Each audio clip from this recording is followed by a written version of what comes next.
edition of Agenda is coming to you from DLF Cyber Hub, one of Gurgaon's elite locations. It also epitomizes what the city stands for: slick lifestyle and all of modern infrastructure.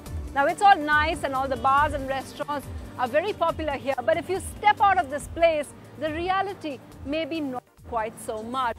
And on Agenda, just a week before the elections over here, we'd like to speak to people and ask them what they want from their netas and their politics. We have a special panel joining us of eminent residents from Gurgaon. But before that, my colleague Siddharth Pandey brings to you a story of what the development might have cost.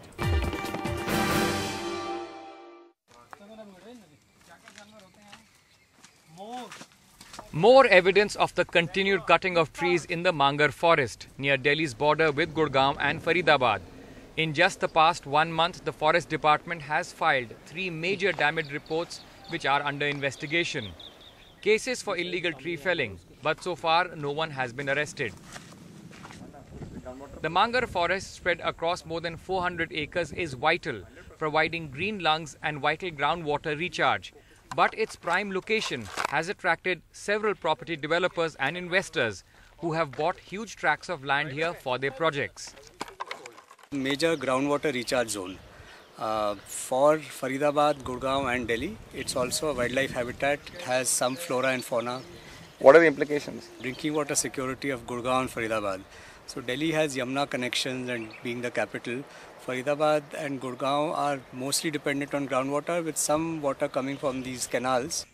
Developers had in July applied to get the land use changed from uncultivable to cultivable land, a move aimed at opening up the area for construction, say conservationists.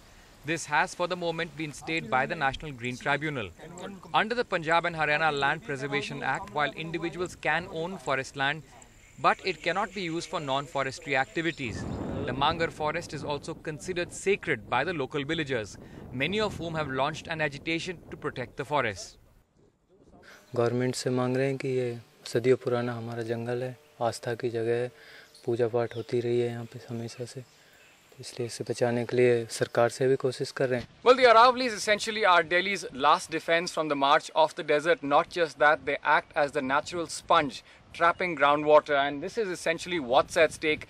Just barely a kilometer from the Delhi border, this is a lush forest, but right now once again under attack from land sharks and developers. In the Mangar forest, Siddharth Pandey for NDTV. So our guests today on Agenda are people who have been living in Gurgaon for a long time. Well-known cricketer Atul Vasan, he's been here for 18 years. We also have Akash Ori of DLF. He's been a resident for 14 years. And Amir Raza Hussain, the longest of them all, theatre personality. He's been here for 22 years. Now, of course, the first talking point really is that has the development in Gurgaon come at a cost? Something that we saw in Siddharth Pandey's story over there. Amir Raza Hussain, do you think it has? I think, of course it's come at a cost. It's come at a huge cost. And the word development really is suspect, because for residents here, development just doesn't mean huge towers and huge office complexes and great restaurants. Development means what we get at home. Yes. We have no water, we have no electricity, the roads suck, the security sucks. It's a mess. I was talking to you earlier, you're really upset with the Gurgaon dream, right? It's not Millennium City for It's you. a nightmare. It's a no dream, no dream, certainly no dream. And just to tell our viewers, the audience that we have over here, they're all people who work and live here. A lot of them are WA members, so we'll be speaking to them in just a bit. Now, Akash Ori, some people would say that this development at a cost and the dream going bad, a lot of people seem to be blaming the builders for that. Now, as someone from DLF, what would you say, for the developers?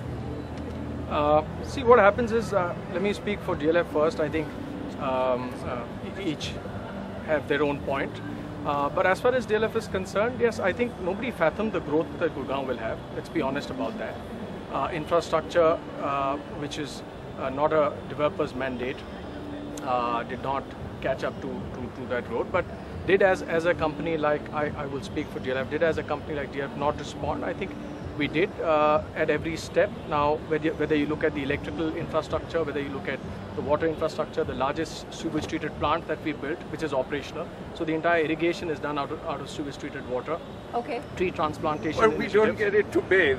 Well, you know, Okay. the point is, when This there's is fire not, I stations. just want to make it a little larger. This is not about a single company, DLF. Yeah. This No, is what the absolutely not. politicians have done. Absolutely what not. the politicians have done Absolutely is not. done. I don't think, Yeah, you know, yes. The DLF is only developing, they have their own interest, but they are not doing anything for the society. Okay. That is the biggest thing. Okay, sir. Because it is, they are only developing the high-rise I understand. condominiums. But if you see last 2-3 elections, we are seeing it, government is not doing anything. Government isn't doing anything. Not doing Okay. anything. Ma'am, actually, I would like to interfere in this. I'll come back to you. This okay? is actually not a government. Yeah. It's a builder-run government, to be very precise. Builder run government. Yeah. Okay, these are strong terms over here, but Atul Vasan, we have the extreme, Amir, yeah. What's yours been like? No, I think a very nice sales speech made by Akash, and he's partially right. There's no middle ground. I've seen it come around my eyes. You know, these were farmlands where we're sitting now. We first moved, so you had to. Cyber Hub was a farm. It was farms. I could see the farmers tilling the land when we moved Really? there. This was not, the expressway So the was not there. transformation It was is amazing, and you know the problem arises when there's a juxtaposition of this modern thing with the rural thing, which is still surviving in pockets around here. So you got to deal with those elements. Whatever individual builders have done, I can't fault them because they tweaked the system. And they had the muscle and the agenda to do that. And district and town planning are the real culprits because they let it be tweaked and they just made everybody happy. The FAR rules were tweaked, and this is where it is because without the basic infrastructure, and I am unfortunately from those old indigenous breeds from India where we are internally optimistic without any reason, and I feel that if it's not all right in the end, it's not the end. Okay. And I just wanted to ask, what do you think has been the cost of the development? Like in your daily life, I don't want a big picture. Just tell me when you came 14 years ago, 18 years ago, what was the one thing that was there and which is not there anymore? Some people have written to me and said they don't have as many trees, you know. No, there were a lot of pluses rather than minuses when we first moved here because we were not moving from New York, we were moving from across the town from West Delhi. So this was heaven in front of, and it still is if you compare to that, you know. So I am the one who will not complain, but it could have been better. And you know, at the cost of my youth, because my youth has been spent struggling around these choco blocks and going around and handling this rustic elements all our last 15-20 years and just be scared of the security issues for my family. But having said that, it still has been, I think, a positive experience for me because what has happened to Delhi, we're still in a better place. So what happens is, I mean, nobody fathomed the exponential growth of Gurgaon. I don't think there's any city in the country today which has grown as Gurgaon has grown. Okay, so there are always two sides of the coin. Okay, so I mean, has an individual company done much? It's not an individual company's agenda to do infrastructure. Okay. But yes, when you build the social infrastructure around it, you need to be supported.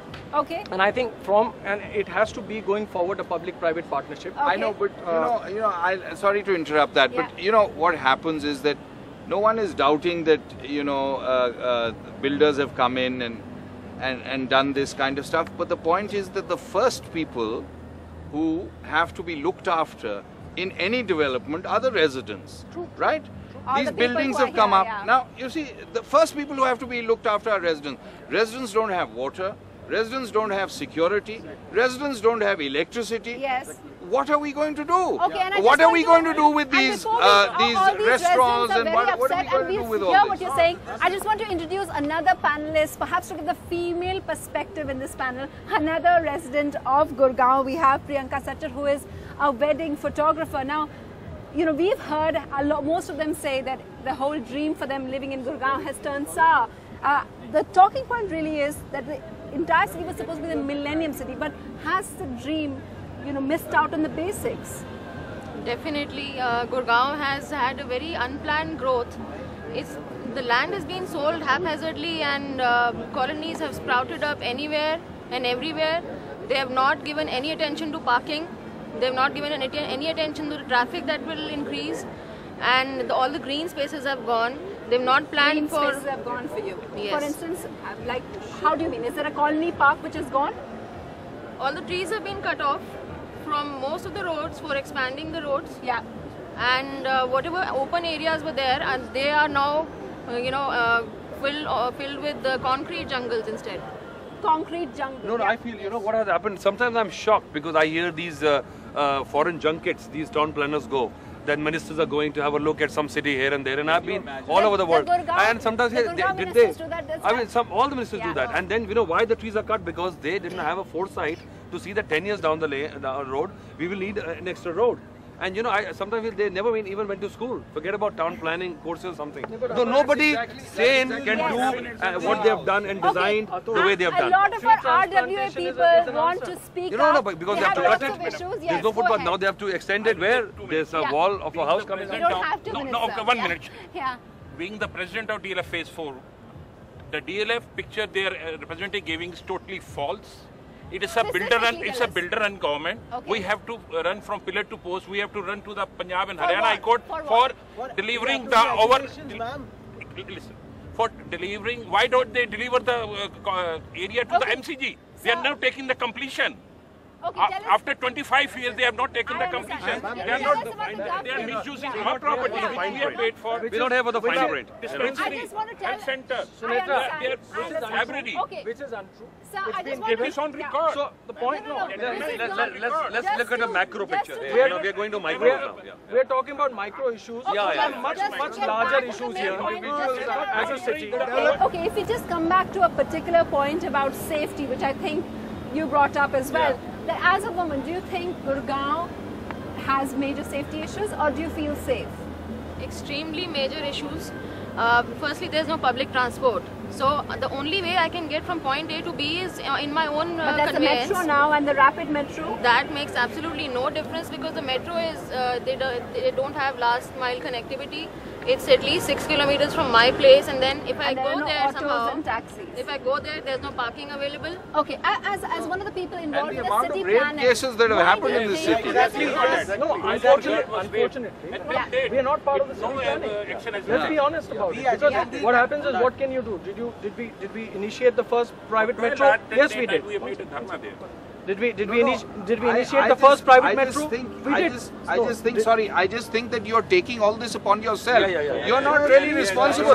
You're not responsible. The point is, it has to be that precisely the point I'm trying to make. It's not your responsibility. Precisely the point I'm trying to make. No. There's a police, there's an MCG, there's a government. I would not even go to the private sector. It is about administration and the government. When you talk of security, a DLF representative can't come and defend that. It's the police commissioner who's got to defend that. Now, we all know that rapes have happened here and they continue to happen here. So the guy who it is a golden. Everybody wants to come and get posted here. No, and make money. Really? They have brought Because when you put a blank canvas, you can paint a lovely picture. When something's already painted on it, it's hard to create sanity. This is what happened. Everybody comes in, he realizes he can't do much along with it. Let me just make the most of while I'm here and move on and get another posting. So our guests are giving us a pretty grim picture, and of course the residents seem very, very angry as well. We'll take a short break. When we come back, the final question: 10 years of the same rule. Do people want a change, and what kind of change do they really want? That's coming up in just a bit.